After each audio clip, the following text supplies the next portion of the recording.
He's a rapper, actor, producer, businessman, and the list goes on. 50 Cent has his hands in just about everything and showing no signs of slowing down. We sat down with the multi-hyphenate to discuss his upcoming return to the stage, his current projects, and what's coming in the future, including his docuseries about Diddy. Curtis James Jackson III, also known as 50 Cent. Thank you so much for talking with us today. Thanks for having me. So let's start with 50 Cent, because I read that the name originally was a metaphor for change, right, and also from a Brooklyn bank robber in the 1980s. Yeah, well, street guy, yeah. Okay, and so what was that change metaphor that you were thinking about so early on? I came with the concept of I just do things my way, and I know that the other artists that were there was so many talented artists, a part of hip-hop culture, that I knew they could beat me at different things, but they couldn't beat me at being me. So the idea was to let my presentation be as much like my experience as possible.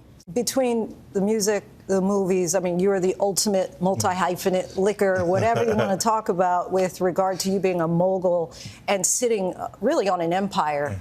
50 Cent, not even 50 years old yet, in a few months though. Did you expect this much so soon? Well, no, I just wanted the music to be a success initially. It's always, my goals change. I think when people are ambitious, they go into an endless tunnel.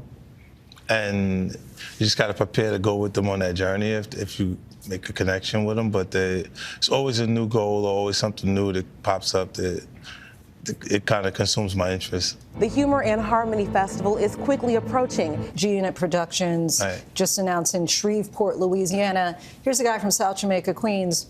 Why do it in Shreveport? Well, tax incentive. Oh, okay. Right. Okay. But you have said that this is not just business. Yeah. What do you mean beyond that? Well, for me, it's exciting. It creates the legacy. You know, I mean, like, these things will be here longer than I will. You know, like, I'm particularly in the premium space, I like to see my people in the premium light. You know, so I want to create stories and tell them on the highest level. When did you realize, you know, Power started in 2014 just as a series? Was there a moment where you thought, this is taking off, it's become an entire universe? Season 3.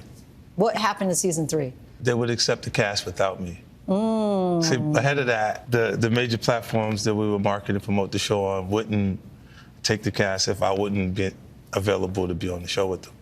So as it started, season 3, it started to feel like we were taking off because they was hot enough.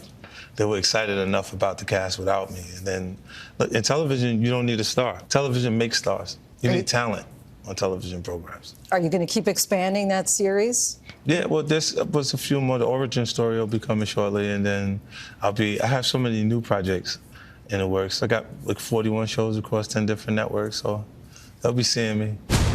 We're here to rob the World Diamond Center. I mean, there's so many movies, documentaries, docuseries you're working on. Den of Thieves 2 coming out January 10th. How do you decide which projects you want to work on?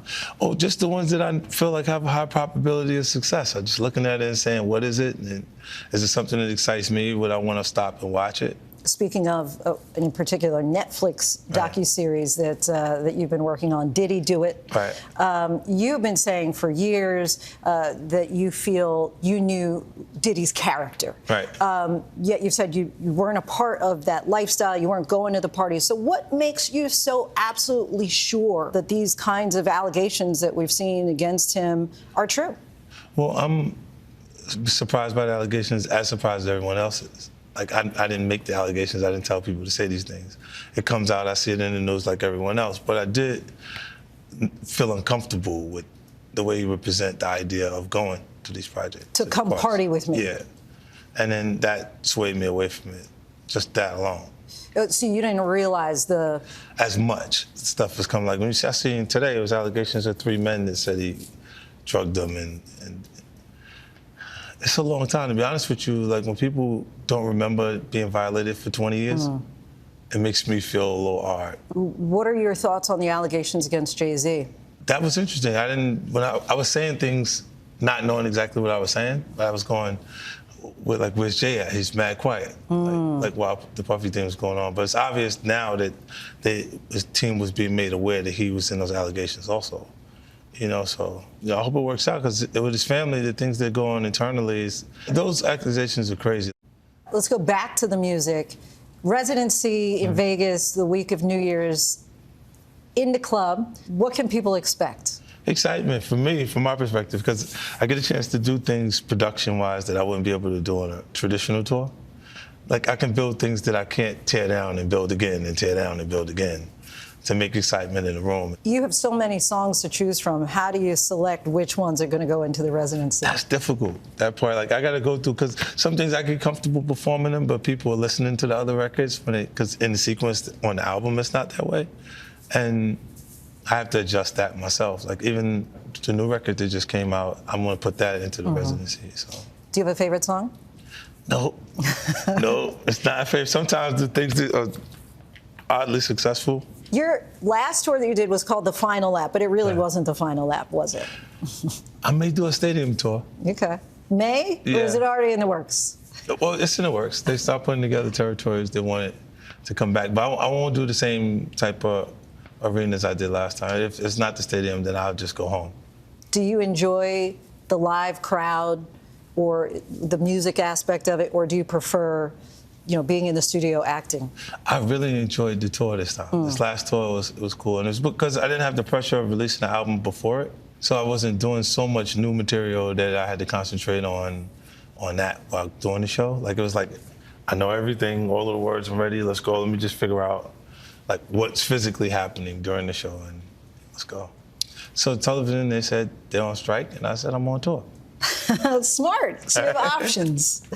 All right, 50 Cent, we thank you so much for your time. Really appreciate it. Totally. Appreciate 50 Cent for that conversation. If you can't wait until a possible stadium tour, tickets are available for his Planet Hollywood residency in Las Vegas going from December 27th to the 31st, and then 2 more dates in the beginning of January.